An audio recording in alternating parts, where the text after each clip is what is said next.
Hey, welcome home. Come on in. Let me show you around.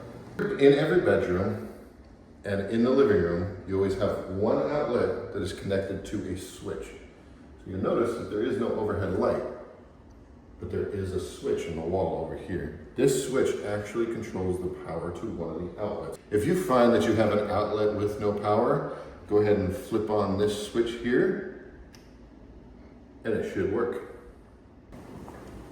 So in this closet is a water heater closet with a little extra storage. All that we ask is you can store things in here, but please keep this area in front of the water heater clear so we can access that if we need to work on it. You will notice that you do have a garbage disposal. It is underneath the sink and it is controlled by this switch right here. If you turn the water on, first let the water run, flip the switch, and now you have garbage disposal. That works. So this is your laundry room.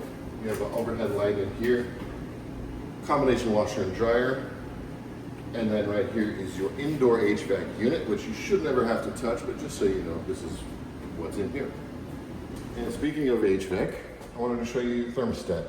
This is a pretty simple control. It is non-programmable, so when you want to change it, you will have to manually change it. First thing you want to note is the fan setting. So you have on and auto, and we generally suggest that you always put it on auto, because if you have it on, that means the fan will always run, and it will run up your electricity bill.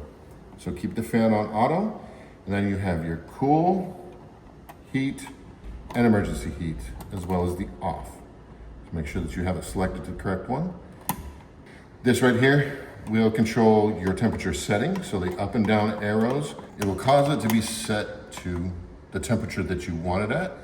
And if you look at this number right here, that is the actual temperature inside of your home, right here at the thermostat. I wanted to point this out to you. Sometimes you will get a situation where you have no power in the bathrooms. Regardless of whether you have one or two bathrooms, there is what's called a GFI, and that will interrupt the power to the bathroom.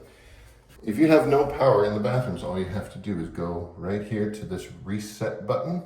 Sometimes it'll be labeled with an R.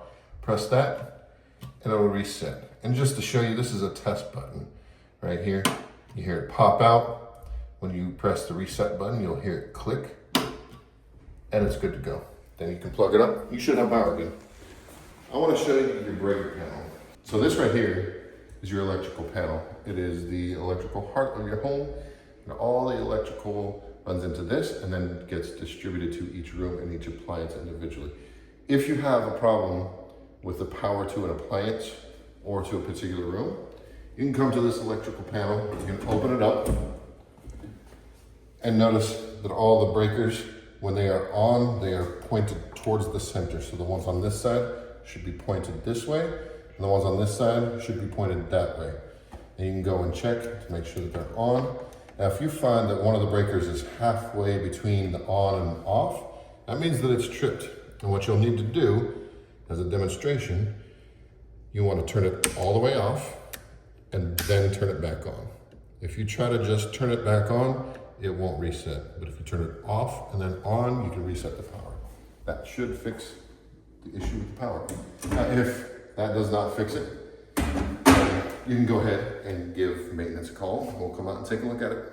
Thank you so much for being a part of our community at Eaves, Fairfax City. Welcome home.